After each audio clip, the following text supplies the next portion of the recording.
আপনারা যারা ক্রোয়েশিয়াতে যাওয়ার পরিকল্পনা করতেছেন সেই লেটারে আপনাদেরকে অনুমতি দেওয়া হবে আপনাদের পরিবারকে ক্রোয়েশিয়াতে আনা। টিআরসি হলো টেম্পোরারি রেসিডেন্স কার্ড। তখন আপনারা অ্যাপ্লাই করতে পারবেন।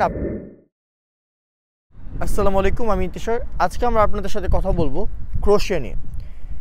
আজকে ভিডিওতে আমরা ডিসকাস করবো আপনারা যারা ক্রোয়েশিয়াতে যখন আপনারা অলরেডি আপনারা যারা ক্রোয়েশিয়াতে আছেন অথবা আপনারা যারা ক্রোয়েশিয়াতে যাওয়ার পরিকল্পনা করতেছেন, আপনারা আপনাদের ফ্যামিলিকে কিভাবে আপনাদের কাছে ক্রোয়েশিয়া আনতে পারবেন অথবা আপনাদের সাথে ক্রোয়েশিয়া কিভাবে নিতে পারবেন। সর্বপ্রথম আমি আপনাদেরকে বলি, আজকে ভিডিওতে আমরা এইটা নিয়ে কথা বলবো যে আপনারা ক্রোয়েশিয়া যাওয়ার পর একটা সার্টেন সময় পর কীভাবে আপনার ফ্যামিলি আনতে পারবেন, আপনাদের সাথে আপনার ফ্যামিলি নিয়ে ক্রোয়েশিয়া যেতে পারবেন না যাওয়ার সময়। এটা আমি আগে ক্লিয়ার করে দিই। কথা না বাড়ায় ভিডিওটা স্টার্ট করি। আপনারা ক্রোয়েশিয়াতে যখন যাওয়ার পর আপনারা যখন টিআরসি পাবেন, that is valid for 2 years. 2 বছরের টিআরসি পাবেন। 2 বছর শেষে যদি আপনার আবার রিনিউ হয়, আবার 2 বছরের টিআরসি পান, তখন ওই টিআরসি আবার ভ্যালিড ফর 2 ইয়ার্স। টিআরসি হলো টেম্পোরারি রেসিডেন্স কার্ড। তো আপনারা যখন 4 বছর টিআরসি পাওয়ার পর শেষ হবে, আফটার কমপ্লিটিং 4 ইয়ার্স, তখন আপনারা অ্যাপ্লাই করতে পারবেন আপনাদের পরিবারকে ক্রোয়েশিয়াতে আনার। এই পরিবারের মধ্যে কারা কারা এলিজেবল এটা আমরা পরে বলতেছি। তো আপনাদের যখন 4 বছর শেষ হয়ে যাবে ক্রোয়েশিয়াতে, 4 বছর আসেন, টিআরসি 2টা শেষ, then you have to ask for a letter in your company that will permit you to bring your family. আপনারা যে কোম্পানিতে কাজ করতেছেন সেই কোম্পানিতে একটা লেটার চাইতে হবে আপনাদের, যে লেটারে আপনাদেরকে অনুমতি দেওয়া হবে আপনাদের পরিবারকে ক্রোয়েশিয়াতে আনার।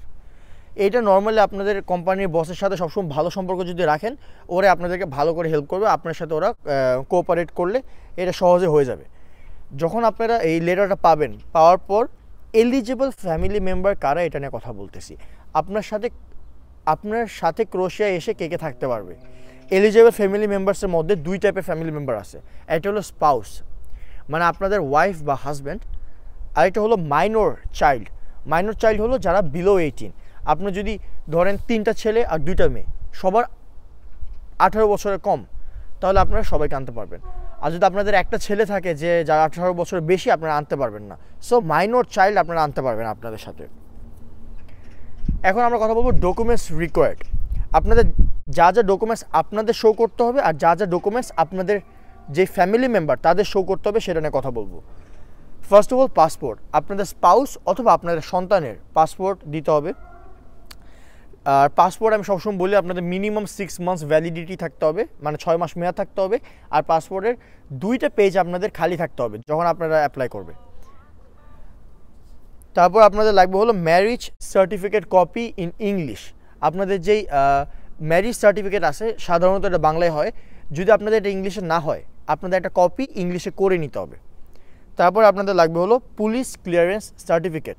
এই সবগুলোই কিন্তু আপনাদের ফ্যামিলি মেম্বার নিয়ে কথা বলতেছে। আপনাদের ফ্যামিলি মেম্বার যে আপনাদের কাছে ক্রোয়েশিয়া আসবে তাদের এইসব লাগবে, পুলিশ ক্লিয়ারেন্স সার্টিফিকেট।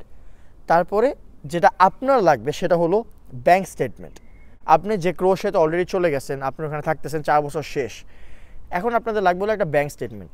এই ব্যাঙ্ক স্টেটমেন্টটা লাগার কারণ হলো আপনাদের ফ্যামিলি মেম্বার আসতেছে, আপনার বউ বাচ্চা আসতেছে। এখন আপনার নিজের খরচটা এতদিন চালাইছেন, ওরা তো প্রমাণ পেয়ে গেছে।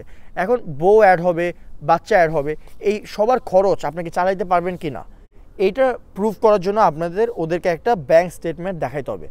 তো এতগুলো লোক যদি আসে, আপনাদের ব্যাঙ্ক স্টেটমেন্ট কত হাই হইতে হবে এটা বুঝতে হবে। আর যদি আপনাদের শুধুমাত্র বউ আসে, তো আরেকটা মানুষের কেমন খরচ হইতে পারে সেটার উপরে আপনাদের ব্যাঙ্ক স্টেটমেন্ট দেখাইতে হবে। তারপর আপনাদের আসে হলো পে স্লিপ, যেটা হলো আপনার ধরেন এই পে স্লিপটা আপনারা যারা ক্রোয়েশিয়াতে চলে গেছেন কাজ করতেছেন আপনাদের দেখাইতে হবে। গত 3 মাসের পে স্লিপ দেখাইলেই হবে, এর বেশি লাগবে না। এখন আমি কথা বলবো প্রসেস নিয়ে। আপনাদের যে ফ্যামিলি মেম্বার তাদের ভিএফএস এর থ্রু অ্যাপ্লাই করতে হবে। আর আরও কয়েকটা ডকুমেন্টস আপনাদের হয়তো বা লাগতে পারে।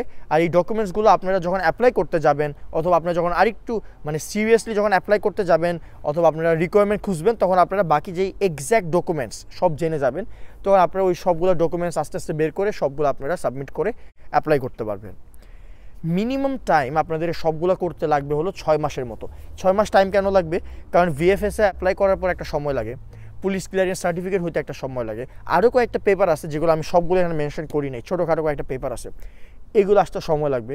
হ্যাঁ, এরপর আপনারা যারা ক্রোয়েশিয়াতে চলে গেছেন আপনাদের কয়েকটা পেপার দেখাইতে হবে, এই পেপারগুলো সময় লাগবে। আর যেই ফ্যামিলি মেম্বারদেরকে আপনারা বাংলাদেশ থেকে আনতেছেন তাদের কয়েকটা ডকুমেন্টস লাগবে, এইগুলো হয়তো সময় লাগবে, ঠিক আছে। তো এই সব মিলে আপনাদের মিনিমাম 6 মাস লাগবে, 6 থেকে 9 মাসের মধ্যে সাধারণত হয়ে যায়, বাট ইন সার্টেন কেসেস 9 মাসের বেশিও লাগতে পারে, এটা ডিপেন্ড করে। এইটাই ছিল আজকে আমাদের ভিডিও।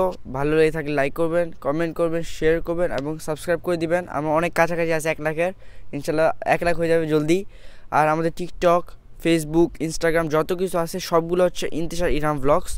আপনার যে কোনো সোশ্যাল মিডিয়াতে যে ইন্তিশার ইরহাম ব্লগস লিখলে আমাদেরকে পেয়ে যাবেন। আল্লাহ হাফেজ।